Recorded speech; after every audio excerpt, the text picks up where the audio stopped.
Hello, everybody. How are you? I'm Silvia.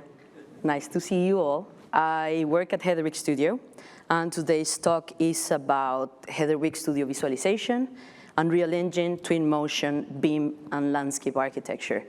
I was a landscape architect before being an immersive media specialist, so I'm very passionate about it. You will be hearing a lot of landscape terms, and I'm going to teach you everything that you need to know.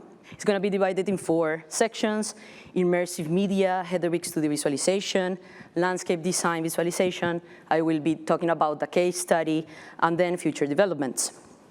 So as I mentioned, I am now an immersive media specialist at the studio.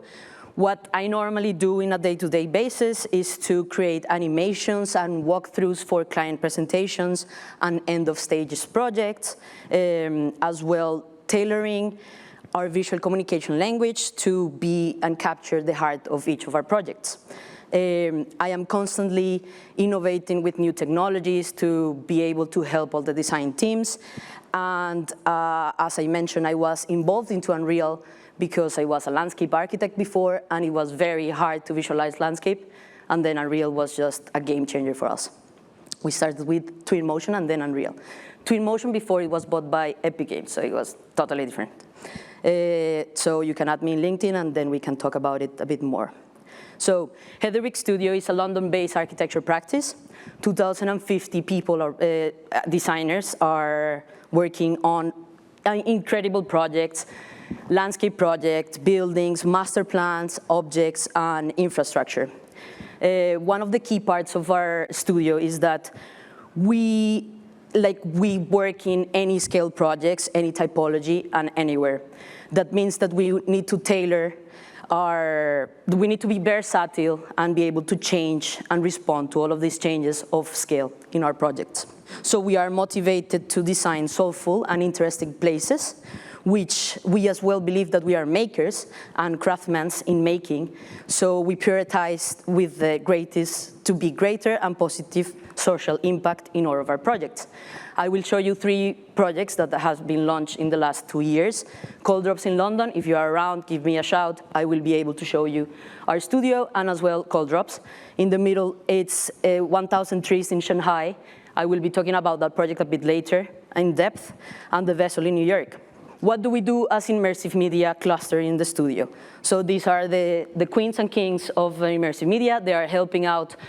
They are embedded in the projects as designers, and they're trying as well to test real-time technology and new technologies in their day-to-day workflow. We use softwares as all of these. Sadly, they are very engaged with Enscape, but I am the one trying to tell them, stop doing that, just jump into Twinmotion, and then enter into Unreal. So that the talk is going to be more focused on Unreal and Twinmotion. Basically, our studio emphasizes in design tools, and we are doing quite a lot of render views, videos, 360s, VR, XR, AI optioneering, training, talks, and the most important one in this case is interoperability between softwares. So for VR, we are normally using for client presentations. You can see that even the most veteran members of the team are just jumping into the Oculus, but sadly this can be very solitary, and this means that we are using VR collaboration tools like SpaceFi. I will be talking about them as well later, and then just being able to jump into a space all together and visualize it in VR it's wonderful. But we believe that XR and wearables are the way to go. It's a more realistic approach to interaction with the physical world, and that's why we go on site and review our current design options, and as well we test one-to-one scale on site, lift buttons like you can see in the top, and we can just have different design conversations instead of looking at 2D render.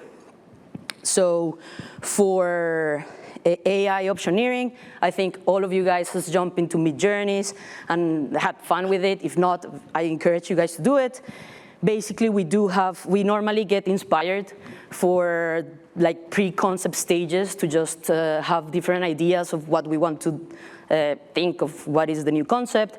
And then we have a Hindering account, so that means that We can as well see what other projects are thinking, so we just get inspired with that. One of the most important things that we do with Midjourneys is textures. So if we just describe a very unique texture and then we just do a zoom out, we can just have a seamless texture and we can import it into Twinmotion or Unreal. So, but we are talking about landscape here. So we do as well foregrounds. That means that, for example, if we input Tony Gregg sculpture, wetlands, land art, China, and then we do a bit of a zoom out, then we have a full entourage of a very well detailed and very well described, with your own words, landscape project. Then we just exchange the sculpture for one of our options, or one of too many options that we normally have in Photoshop, and it's a very easy way to show a pre-concept project. But, all right, so in Heatherwick, we love storytelling. That means that sketches are the best way to go with that. We have been exploring different sorts of sketches, like hand-drawn sketches. Then we are just drawing lines up top of renders that come from V-Ray or even Unreal. And then that's how we tell the story. That's why we have been developing as well an Unreal post-processing cell shading, where we can mimic the hand sketch mode into Unreal, be able to change the line weight, the color of the hatches, the scale of it, and be able to show different spaces and coordinate as well with the hand sketches that we normally delivered in our project. We can as well change the color of it and have an art direction that is holistic with the hand sketches that we will deliver and the Unreal animation that as well we will be showing to the client. Apart from that, the most important thing, I guess, is the animation. So we focus on landscape design quite a lot, so you will see very accurate planting and trees around side of all of our projects. We thrive in attention to detail, so we specify a lot of materials, a lot of species that are totally coordinated with our Revit models. As well, we do urban design, and we place our projects in different sort of weathers. This is in Vancouver, so of course it will be raining, and it's important to show it. As well, like we use reflective materials to show the importance of deep materiality in the studio. We do day and nighttime renderings and animations, as the activations are totally different, as we do different things at day or night. As well, we are collaborating quite a lot with the interior design team to have interior design template with already bespoke furniture and fabrics to be able to place inside Unreal or Twinmotion and just export a very nice animation at the end of the day.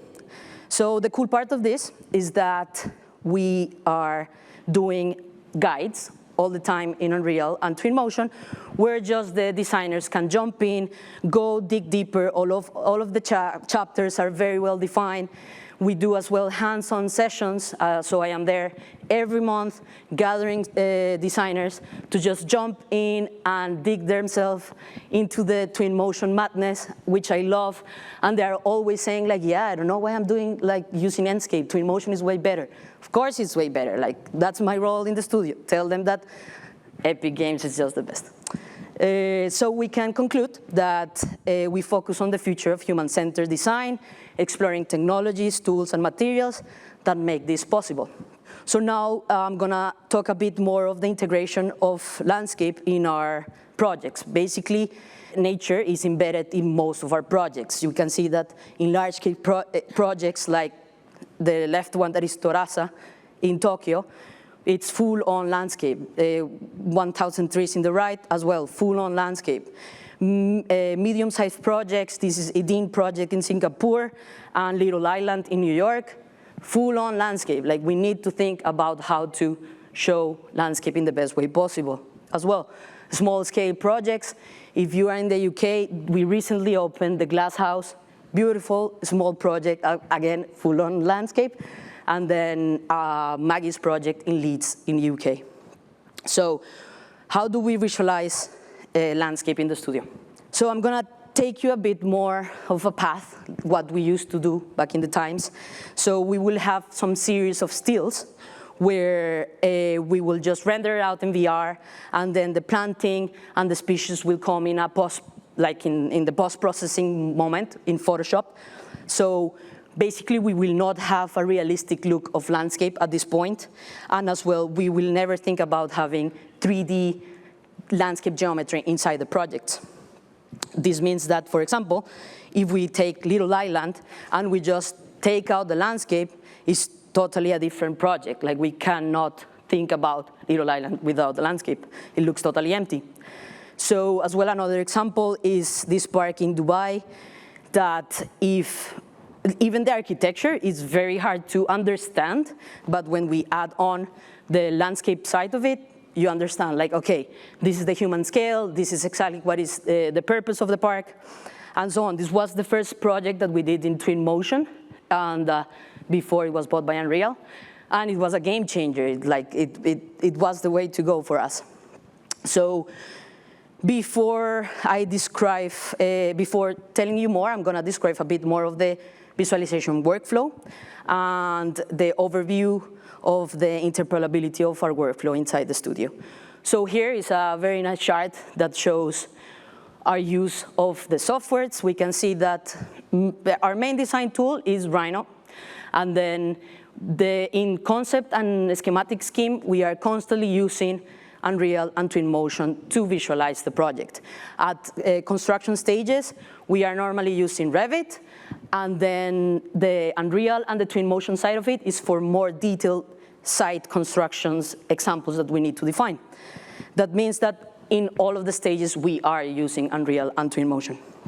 So we develop a workflow based on our requirements. Basically, the requirements are the same ones that I already talked about: render views, videos, 360s, virtual reality, interactive models, because we don't want to just use a still render. So I'm gonna compare a bit more the three ways that we have been exploring landscape, starting with Rhino and Photoshop, which is a great way to visualize landscape if you have endless amount of time. So basically, you will export the model in Rhino, then jump into Photoshop, be able to customize it as you want, but then Thomas Heatherwick comes and say, yeah, I don't like that shot, can you move the camera to the right? And then you're just freaking out.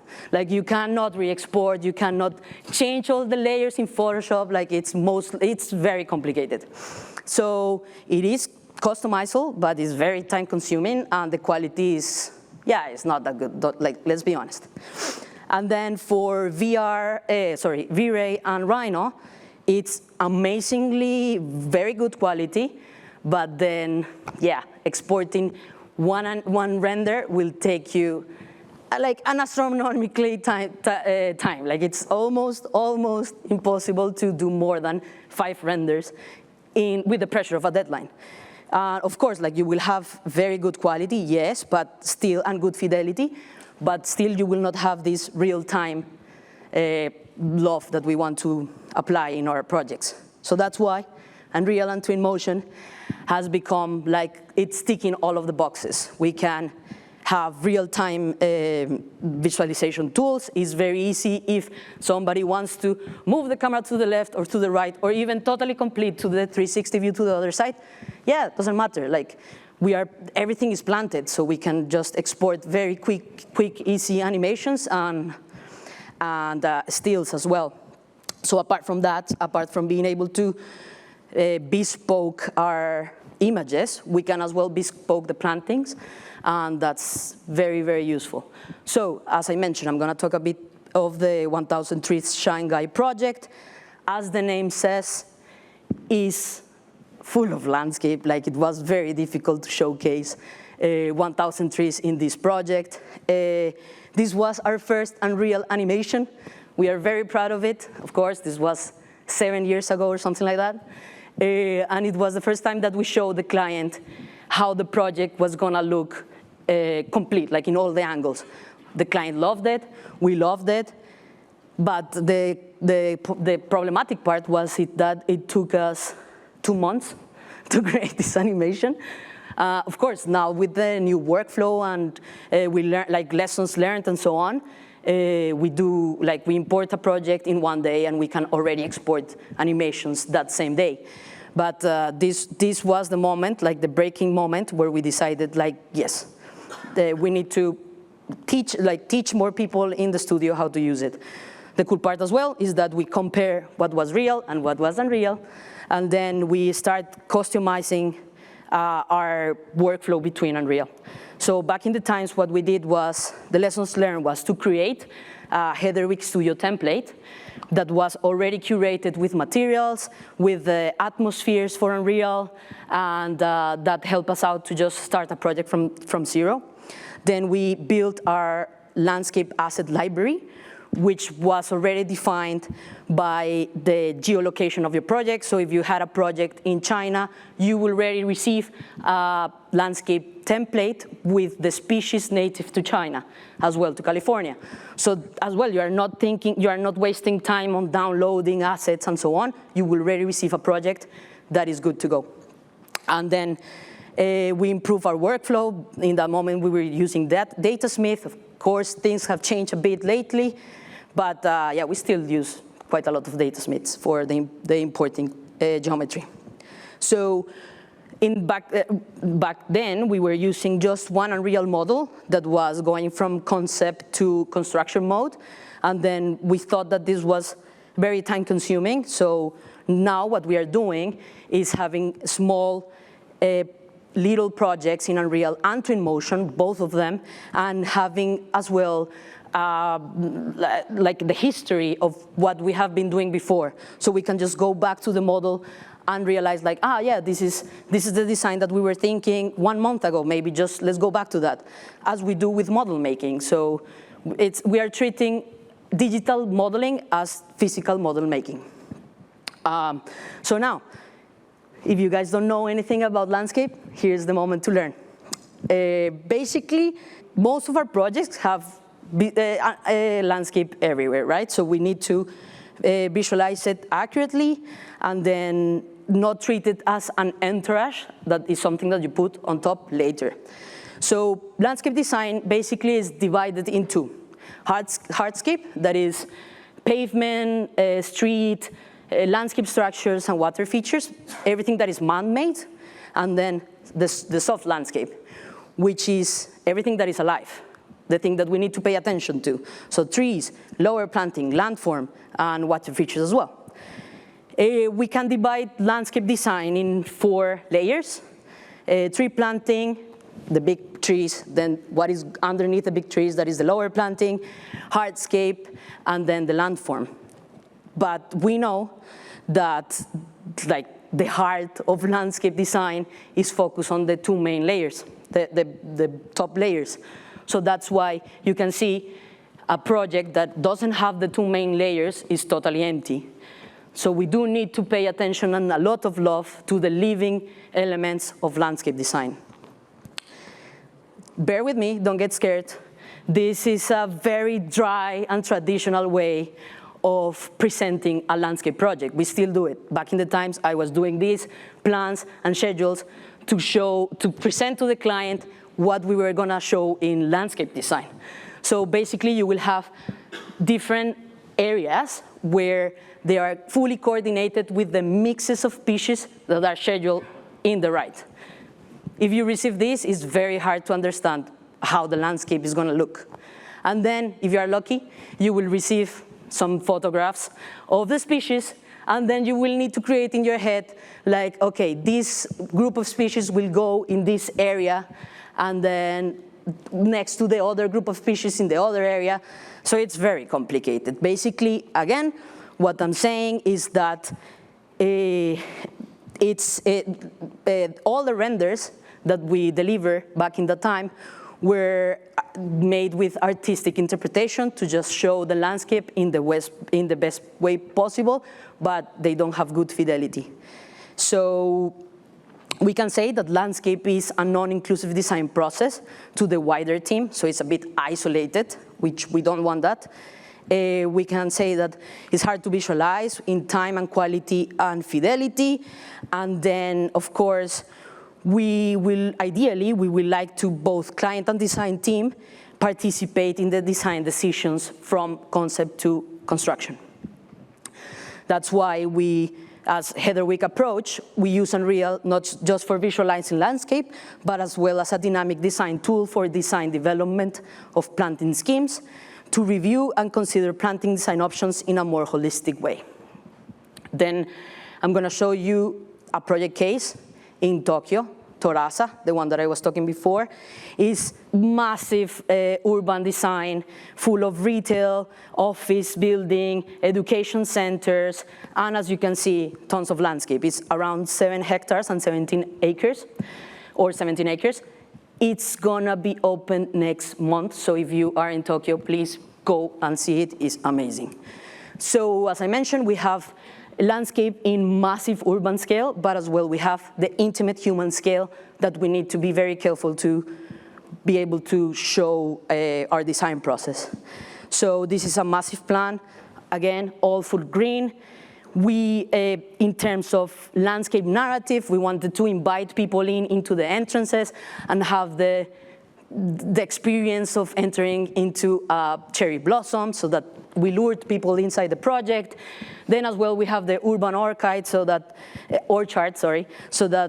in some time of the year, they will just be picking up apples and so on, and as well, woodlands gardens, a bit more of a UK landscape approach, where it's just full on colors. I'm gonna talk a bit just of the central garden so that I can show you an example of how we use it. And again, this will be the plan that you will receive. It's color coordinated with the mixes that we need to create in Unreal or Twinmotion. Then the description of them, it's a bit more in depth. So these are the species that will go inside of each of the areas. It changes on height, texture, if they're evergreen, deciduous, and so on. So for example, we have this shrub mix, which is tall, they are deciduous and evergreen, and these have this color palette. So what do we do now? We jump into Unreal, and then in the marketplace, we have tons of options to be able to download assets, but of course we can customize them. We can change just the leaf of the colors, and it becomes a whole new species as well. If we want to change just the season of the project, we just take out the leaves. If we want to change from a cherry blossom that is super pink and then make it an oak tree, just change the leaves, and then there you have it. But as well, something that at this point is not possible in Twinmotion is to be able to combine assets.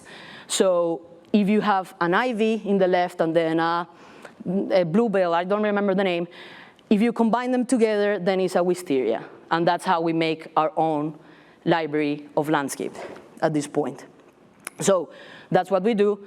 I was almost a month doing all of the, seeing the reference images and create the Unreal templates of the softscape. And then as well, we do it with shrubs. Of course, you will just see green, but no, there are different sorts of greens, and they have different textures and different ways of moving. So we do have like a attention to detail, even in something that maybe you will not notice. If you want as well herbaceous, a bit more of a meadowy, we combine different grasses and different colors to create these meadows. And then that's what we do in Unreal. Very organizedly, like in a very organized way, we will color coordinate the folders to represent the species that are already coordinated in the schedule. That means that you will get a folder with the 4 species that will go in the color coordinated areas, and then just by changing the density of the amount of plants that you want to scatter on top of each of the areas, and you can scale them as well, have a range of scaling it from 0.7 to 1.1, so that they are all in different heights. Just with one click with just using the foliage tool, boom, you will be able to see a project that is massive, as I show you, full on planted, accurately being totally coordinated with the Revit model, and then being able to visualize it in 4 or 3 clicks. So as I mentioned, you will go and choose the species, 2, 3 clicks, and it's already planted in all of the areas. Then you go and do exactly the same thing for the other sections.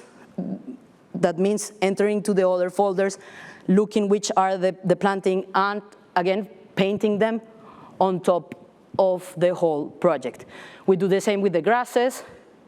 Boom, boom, boom, 3 clicks, and then you just can dig inside the magic of Unreal and be able to meander around and compare what is the landscape design and how does it look with the architecture part of it, with the facade, with interior design. Like it's all completed inside Unreal. So to conclude, basically we have a plan, then we import the areas. With 2 clicks, we already have the softscape. We as well import the trees. It will be bubble trees, and then they will change for realistic species trees that we have already as well defined. So that means that it's a fully coordinated model. It will give us plenty of landscape iteration if we need. We can change, like if it doesn't work the way of the colors or the heights, we just erase it, and with another click, we have a complete new landscape scheme. So that's very good. And then we can just have fun with landscape now. So that means that Unreal will allow us to integrate landscape design in a more holistic way, and all of design stages as well. We will be involving design teams and consultants in design process and decision. And the most important is that I will be spreading the knowledge of landscape design with all the architectural domains. So how do we do this in the landscape in Twinmotion? We can do it as well, exactly the same. So we will just import the sections, and we can, with 1 click, be able to populate lower planting. In this case, we are going to populate trees. So you will choose the 3 species that you want. You can change the age of the trees. This is amazing. It's very hard to do in Unreal.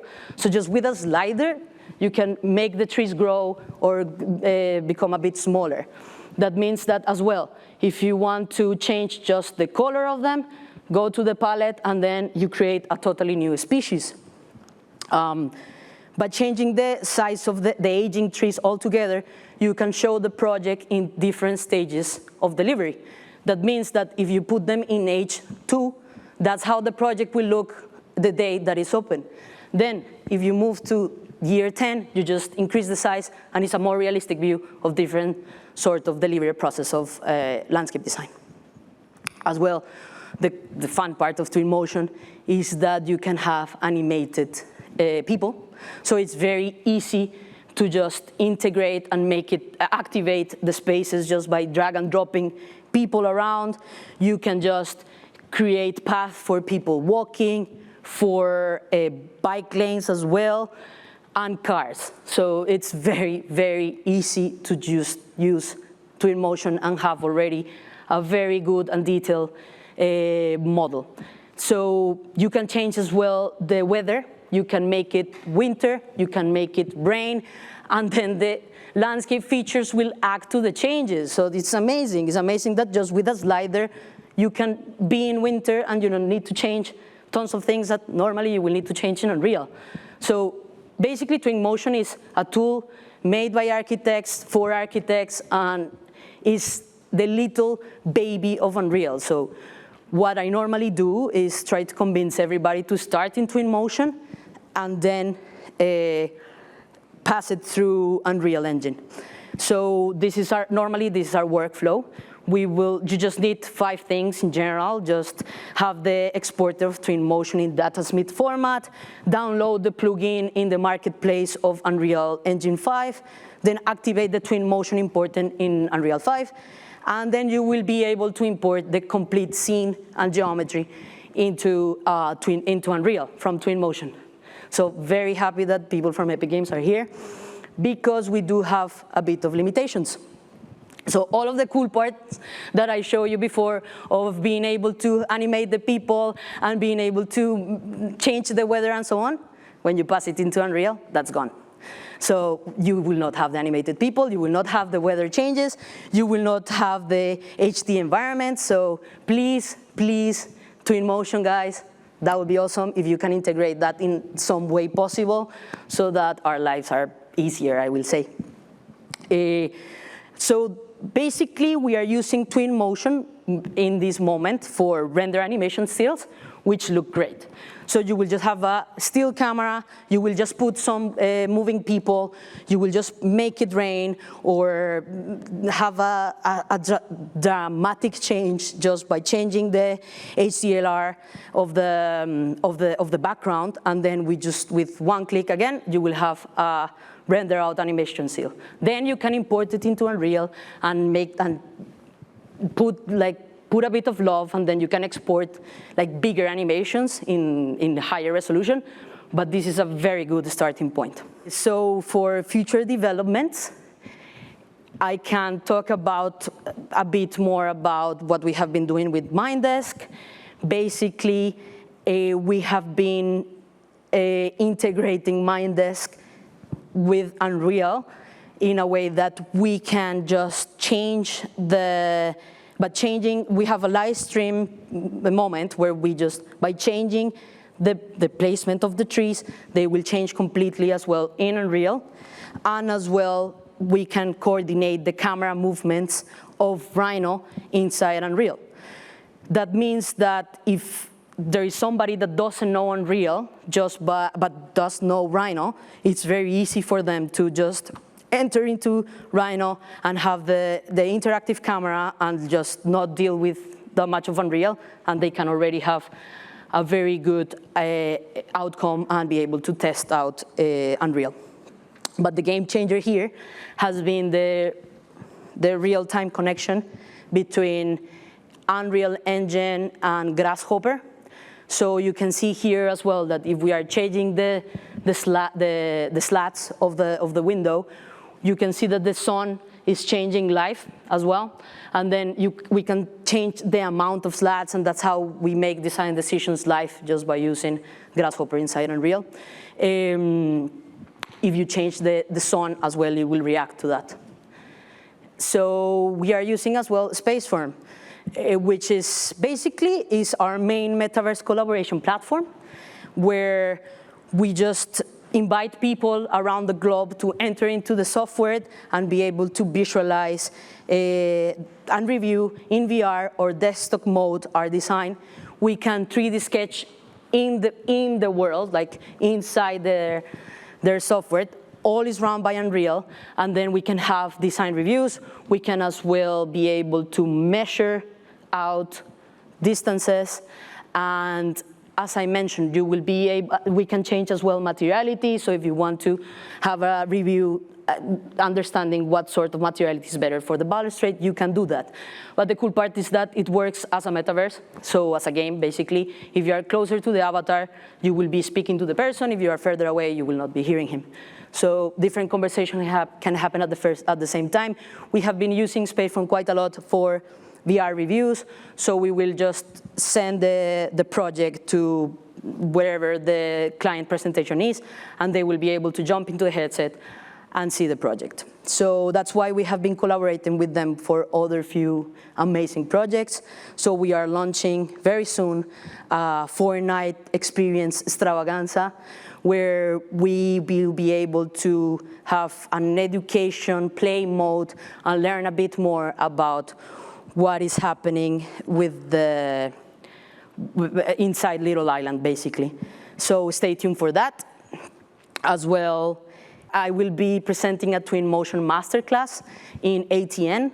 So follow me in social media and so on. You will be able to hear me a bit more, go deeply in all of the insights of Twinmotion, so that you can just jump in and be able to use it. So last but not least, I was invited and I managed to enter to the Unreal Fellowship World Building 2023. I don't know if you have done it or heard about it, but it's amazing. It was the time where I just pushed oral boundaries. And this was the project. It's very fun because they will give you some parameters, and you need to create a virtual world with those parameters.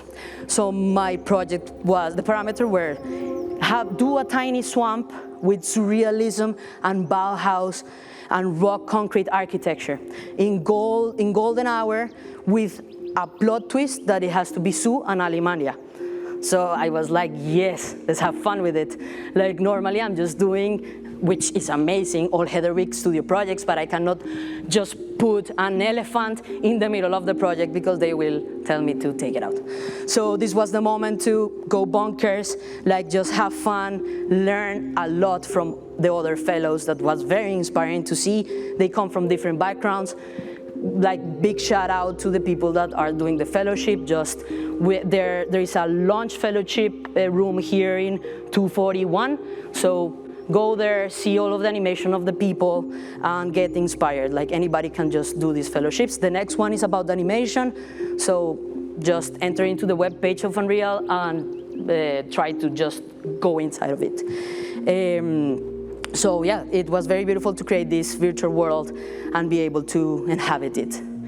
And so I can conclude that I feel, I don't know, don't get me wrong, that landscape design is the only or one of the best elements that will look better with time. So that's why it's important to just pay attention to it and think about it holistically in all of the design tools. Follow me in LinkedIn if you have any questions. I will be here, and thank you all for coming.